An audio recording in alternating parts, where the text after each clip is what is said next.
আসসালামু আলাইকুম। আজকে প্রথম এলিমিনেটর ম্যাচে অনুষ্ঠিত হবে দুপুর 1টায় এবং এই ম্যাচের অংশগ্রহণ করবে Sylhet Titans versus Rangpur Riders. Rangpur Riders এর সেরা একাদশ, সম্ভাব্য একাদশ এবং সিলেট টাইটান্স এর সম্ভাব্য একাদশ সম্পর্কে আপনাদেরকে ধারণা দেওয়ার চেষ্টা করব। প্রথমে একটু বলে নেই, সিলেট টাইটান্স যেন এক টুকরো লন্ডন, এক টুকরো ইংল্যান্ড। হ্যাঁ, সিলেট টাইটান্স এর একাদশ কেমন হতে পারে সেটা কিন্তু আমরা জানিয়ে দেব। প্রথমে আমাদের যেই ইটা রয়েছে সম্ভাব্য একাদশ, সেটা হচ্ছে পারভেজ ইমনের সাথে ওপেন করবেন তৌফিক তুষার। 3 নম্বর পজিশনে খেলবেন আরিফুল ইসলাম। আরিফুল ইসলাম দারুণ পারফর্ম করছেন, আর পারভেজ ইমন এখনো টপ রান গেটারের মধ্যে সেরা 5-এ রয়েছেন। আরিফুল ইসলামের পরে 4 নম্বরে নতুন ইংল্যান্ড প্লেয়ার স্যাম বিলিংস কিন্তু চলে আসছেন। তিনি কিন্তু গতকালকে অনুশীলন করেছেন, আজকে তিনি এই ম্যাচটা খেলবেন। 5 নম্বরে মঈন আলী, 6 নম্বরে ইথান ব্রুকস, 7 নম্বরে ক্রিস ওকস। অর্থাৎ 4 থেকে 7 পর্যন্ত এই 4 জন বিদেশি খেলাবে সিলেট টাইটান্স। তাদের সাথে থাকবে সিলেট টাইটান্স এর ক্যাপ্টেন মেহেদী হাসান মিরাজ।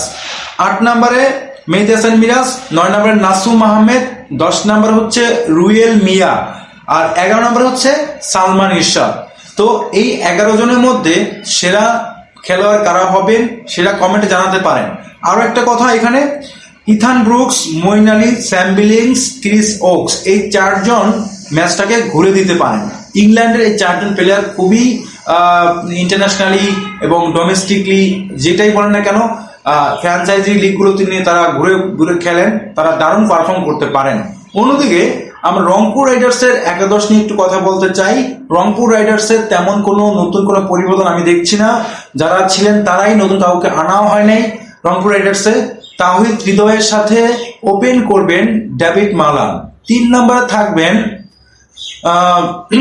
লিটন দাস, 4 নম্বরে থাকবেন কাইল মায়ার্স, 5 নম্বরে থাকবেন মাহমুদুল্লাহ রিয়াদ, 6 নম্বরে খুশদিল শাহ, 7 নম্বরে থাকবেন নূর হাসান সোহান, 8 নম্বরে থাকবেন ফাহিম আশরাফ, আলিস আল ইসলাম 9 নম্বরে, 10 নম্বরে নাহিদ রানা এবং 11তে থাকবেন মুস্তাফিজুর রহমান।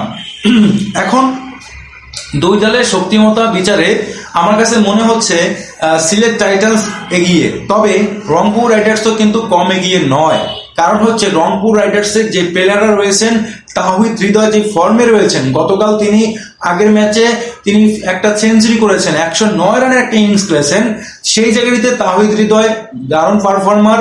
ডেভিড মালানের কথা কি আর বলবো নতুন করে, তিনি 2-3 ম্যাচ সুযোগ পাননি মাঝখানে, কিন্তু তিনি যখন ফিরে আসছেন তখন কিন্তু আরো বেটার ভাবে ফিরে আসছেন। 3 নম্বরে লিটন দাস, দলীয় ক্যাপ্টেন, তিনি কিন্তু জানেন তখন কিভাবে রান করতে হয়। পাওয়ার প্লেতে তিনি যদি নামতে পারেন, আর্লি উইকেট পড়ে গেলে লিটন দাস কিন্তু ওই জিনিসটা পুষিয়ে দিবেন। 4 নম্বরে থাকবেন কায়েল মায়ার্স। এর কথা তো বলা আপনাদের লাগবে না, কারণ কায়েল মায়ার্স যেভাবে তিনি সফট কালচার হাঁকাতে পারেন, এটা কিন্তু যে কোনো বোলারকে একেবারে নাস্তানুবাদ করে ছাড়তে পারেন। 5 নম্বরে মাহমুদুল্লাহ রিয়াদ, তিনি 3টা ম্যাচ জিতিয়েছেন এবারে বিপিএল এ। তো উনি যদি সুযোগ পান, উনিও কিন্তু কাজটা করতে পারেন। নুর হাসান সোহান, যেহেতু তাকে আগের ক্যাপ্টেন ছিল, তিনি থাকছেন, এটা নিয়ে কোনো কথা নাই। ফাহিম আশরাফ, কি বলবো, ফাহিম আশরাফের 3 ম্যাচে 11 উইকেটের পরে এখন কিন্তু তিনি আবার ফিরে আসছেন। তার যে জাতীয় দলে খেলা ছিল সেই কারণে তিনি চলে গিয়েছিলেন, আবার আসেন। না হলে তিনি কিন্তু টপ উইকেট গেটারের মধ্যে প্রথম থাকে। হ্যাঁ, টপ উইকেট গেটারের তালিকায় প্রথম স্থানে রয়েছেন আমাদের শরীফুল ইসলাম। তিনি চট্টগ্রাম রয়্যালস এর হয়ে খেলবেন এবার। সেই চট্টগ্রাম রয়্যালস এর হয়ে খেলেছেন, 10 ম্যাচে 21টা উইকেট নিয়ে সবার শীর্ষে রয়েছেন। সো এই ছিল দুই দলের একাদশ। আপনাদের কাছে আপনাদের একাদশ কেমন হতে পারে সেটা কমেন্টে জানিয়ে দিতে পারেন। আর আমাদের চ্যানেলটা সাবস্ক্রাইব না করে থাকলে, ফেসবুক পেজে ফলো না করে থাকলে অবশ্যই ফলো করবেন, লাইক করবেন, কমেন্টস করবেন এবং শেয়ার করবেন। ধন্যবাদ সবাইকে।